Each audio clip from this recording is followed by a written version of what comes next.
Hello everyone! Today I am with the whole family and we are off to creating core memories in Puerto Princesa, Palawan. I fell in love with Puerto Princesa when I visited back in 2016 and I wish to come back with my family someday. And now, I am living the dream.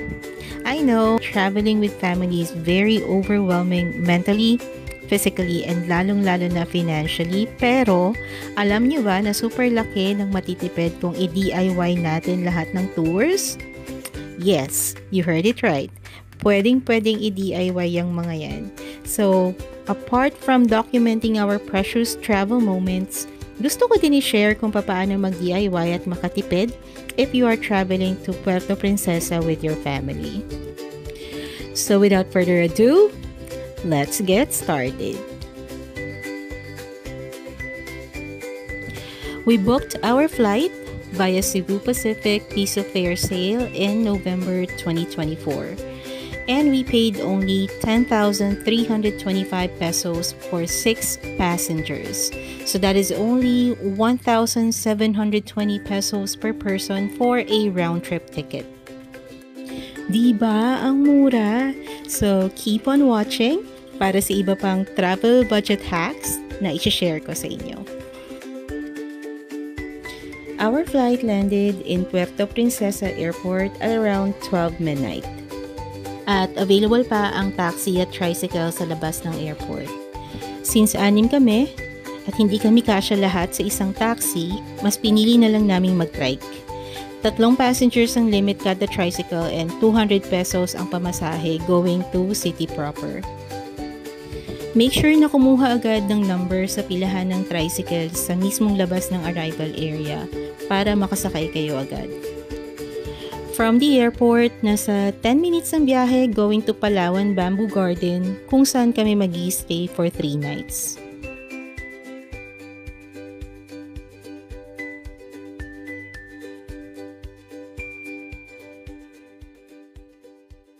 So it's officially our day 1 and ang first order of business namin today is to secure permit for the underground river for tomorrow. And nandito kami ngayon sa Mendoza Park. Nasa tapat lang siya ng Puerto Princesa City Library. So ang ginawa namin from Palawan Bamboo Garden, yung accommodation namin, nag-trike na lang muna kami papunta dito sa Mendoza Park. So 20 pesos yung sinigil sa amin each. Then nag-walk-in lang kami dito sa kuhanan ng permit. So, tuturo ko sa inyo yung parang yung step by the step. So, i-share namin sa inyo yung step by the step kung paano sumakses yung pagdi-DIY natin bukas sa underground river. Grabe. Minamalat na ako. Sobrang late yung flight namin kagabi. Dumating kami sa accommodation mga around 1 AM na. So, wala kaming masyadong tulog. It's 9 AM na. After kumuha ng permit, kukunin naman namin yung self-drive rent-a-car na in-avail namin. So, gagamitin namin siya for 2 days para sa city tour. So, DIY din lahat ng city tour natin. And, gamitin namin na pag-drive tomorrow papunta dun sa Sabang Port kung saan yung sasakay ng bangka papunta dun mismo sa underground river. Okay, so tara na muna. Kunin na muna natin yung rent-a-car. Then, mag-grocery lang tayo. Grabe ang init dito.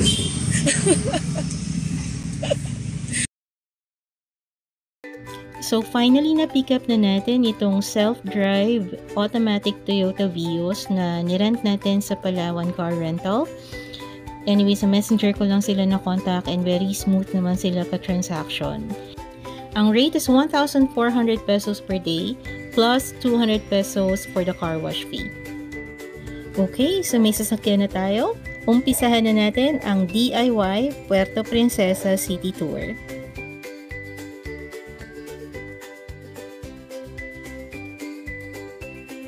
Our first stop is Palawan Wildlife Rescue and Conservation Center. Take note na meron silang tour schedule and ito naman ang entrance fees.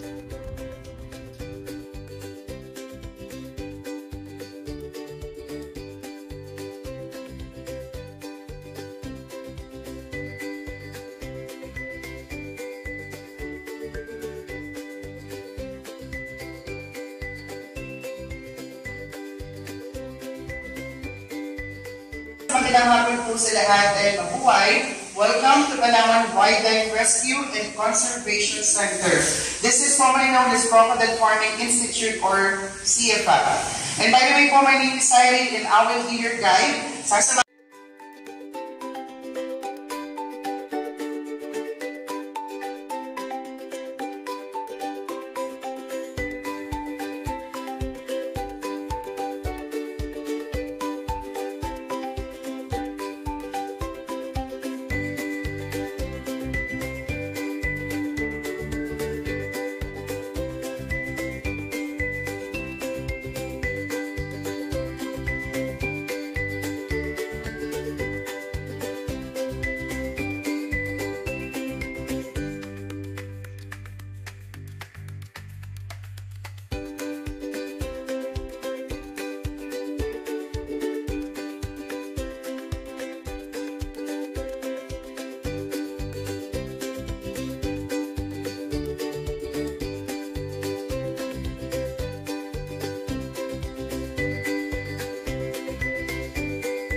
So, itong Palawan Wildlife Rescue and Conservation Center, mga Japanese din actually yung tumulong sa Philippine government para itayo ito.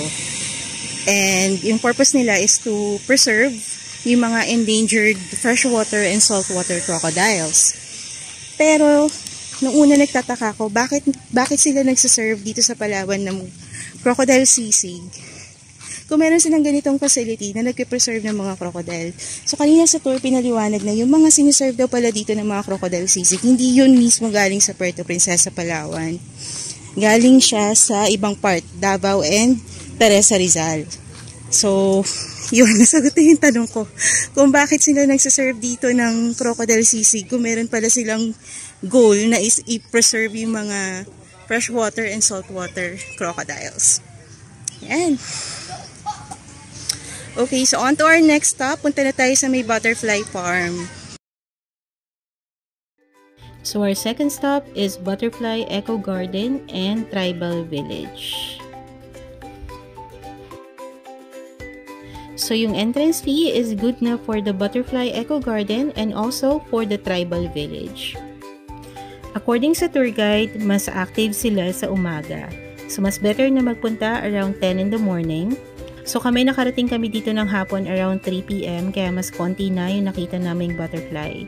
Paulan na rin ng mga oras na yan kaya lalo silang nagtago dahil nakakasira ng pakpak ng butterfly ang patak ng ulan.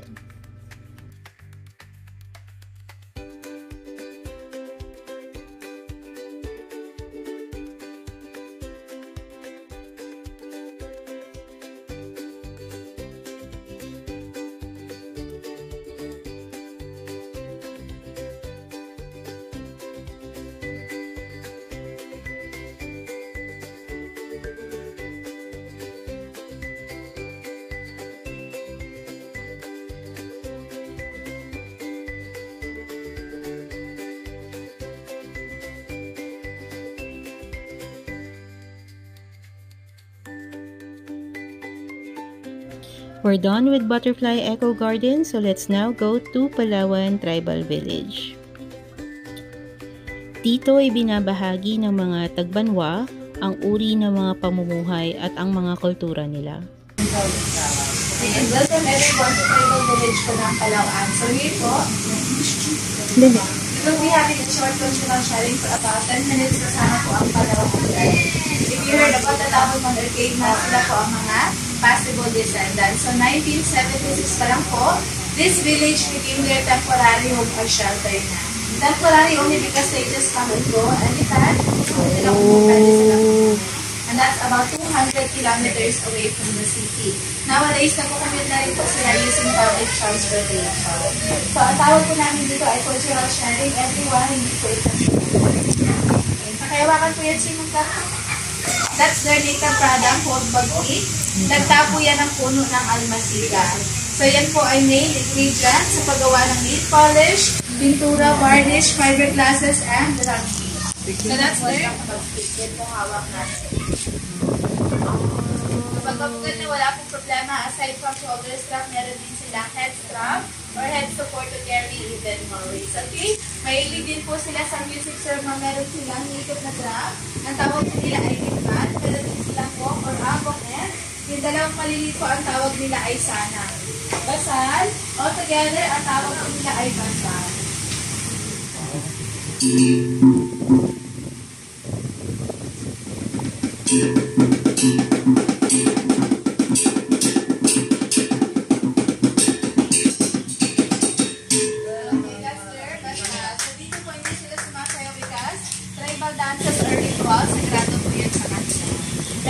Silang dalawang string na native guitars po with Jappy or Tudlungan din yung nasa music. Tawa ko yan.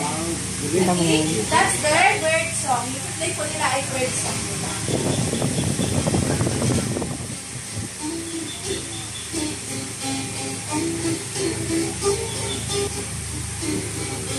Okay, that's their Jappy. Meron din po silang arding.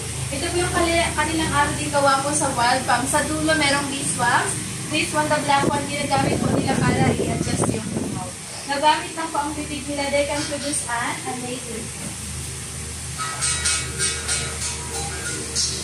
sound. Okay, again, that's their RV. So, gather din po ang mga Palawan. Part ng diet nila sa mountain is to hunt wild animals. Meron po silang kampiyon. That's their bird squeeze. Ginagaya po nila ang tunog na ikon at squirrel sa mountain. Oh.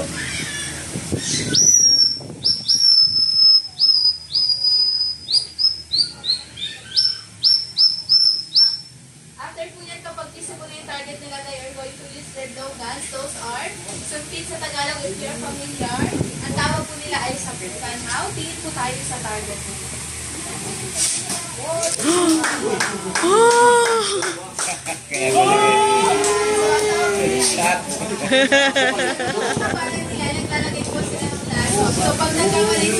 Okay, so after Butterfly Farm, dumiretso na tayo dito sa Mitras Ranch. 5-minute drive lang siya from Tribal Village, Butterfly Farm and Tribal Village. Ito yung bahay ni Ramon Mitra Jr. na inopen nila sa public. Let's go! Merong entrance fee na 50 pesos for adult and free naman for kids. And kailangan magtanggal ng shoes pagpapasok na sa loob ng bahay.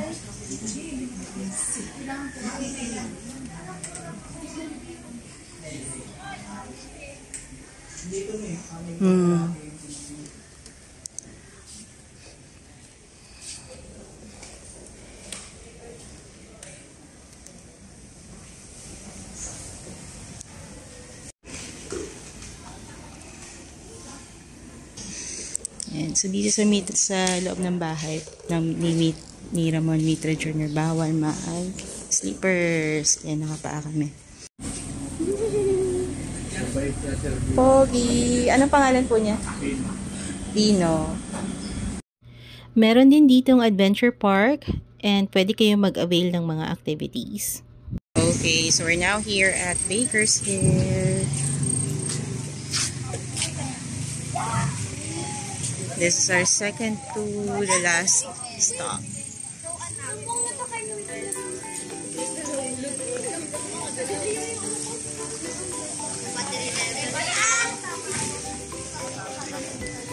Ayan, Baker's Hill. Magpipicture tayo dyan.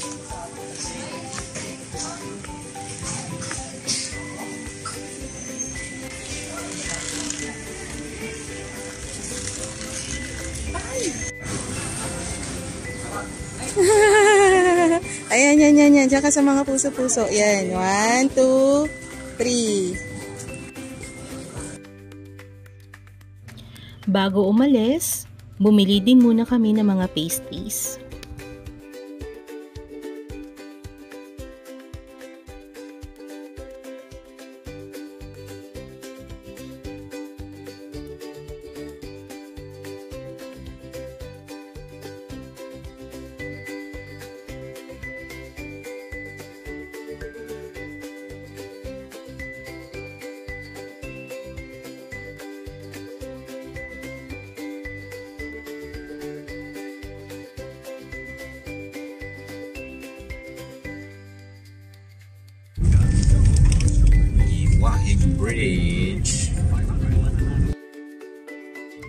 Papunta naman tayo ngayon sa ating last stop kung saan natin mapapanood ang mga fireflies sa Iwahig Firefly Watching and Eco Park.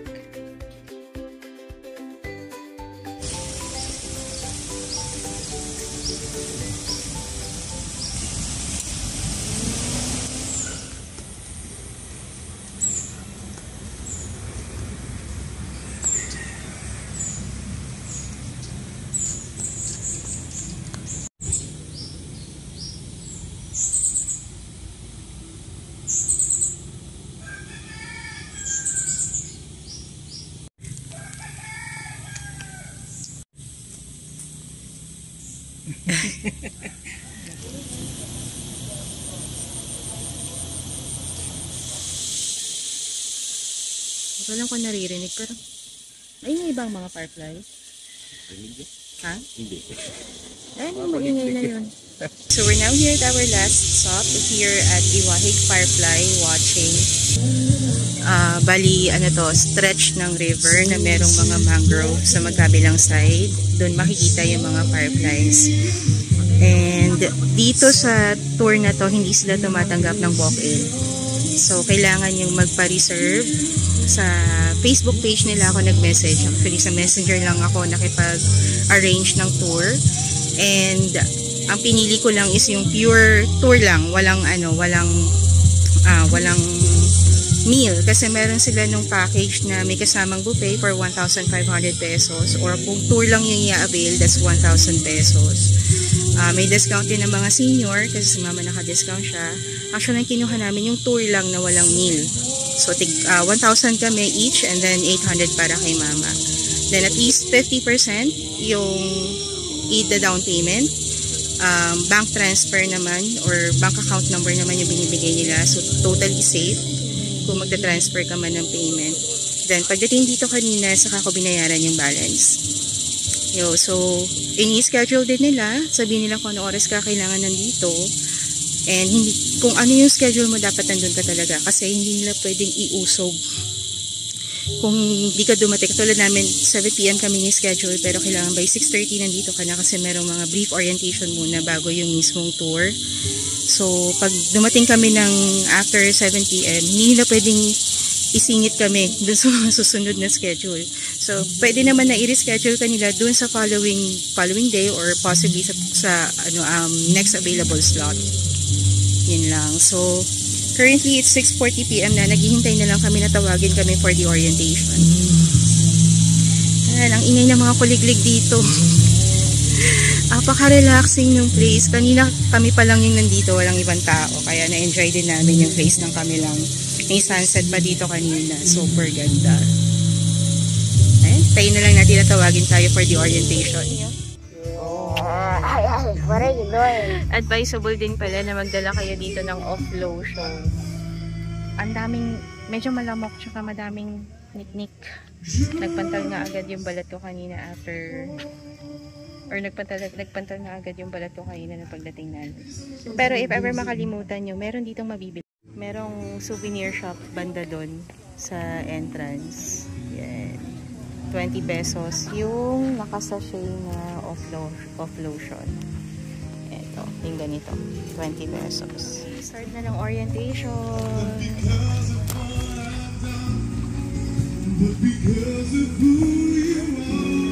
It's 7 o'clock, 7:05 actually.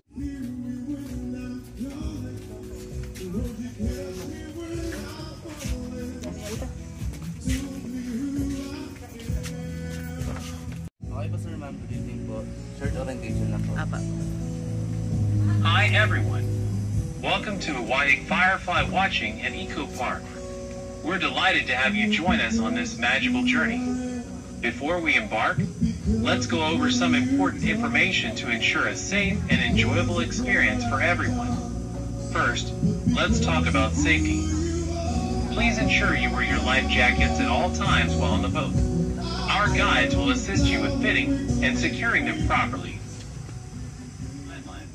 To protect the delicate ecosystem, please do not touch the fireflies or any plants. They are fragile and essential to the environment. Flash photography is strictly prohibited. The flash can harm the fireflies and disrupt their natural behavior. Green and picturesque Wahig River, surrounded by the enchanting glow of fireflies. The tour lasts approximately 45 minutes to 1 hour, giving you plenty of time to soak in the magical ambience. The route is carefully chosen to provide the best viewing spots for the fireflies. We'll be navigating calm waters, making for a smooth and enjoyable ride. Remember to bring your sense of wonder and curiosity. While we do our best to ensure a magical experience, please keep in mind that fireflies are wild creatures, and their behavior can vary. We recommend wearing comfortable clothing and also apply insect repellent before the tour to protect yourself from any potential mosquito bites. After the tour, you are welcome to visit and enjoy our eco park. If you have any questions or need assistance at any point during the tour, don't hesitate to ask your guide or any of our friendly staff members. We're here to make sure you have an enjoyable and memorable experience. Thank you for joining us at Wahig Firefly Watching at Eco Park. We hope you enjoy the tour and leave with a deeper appreciation for nature. Let's begin our adventure.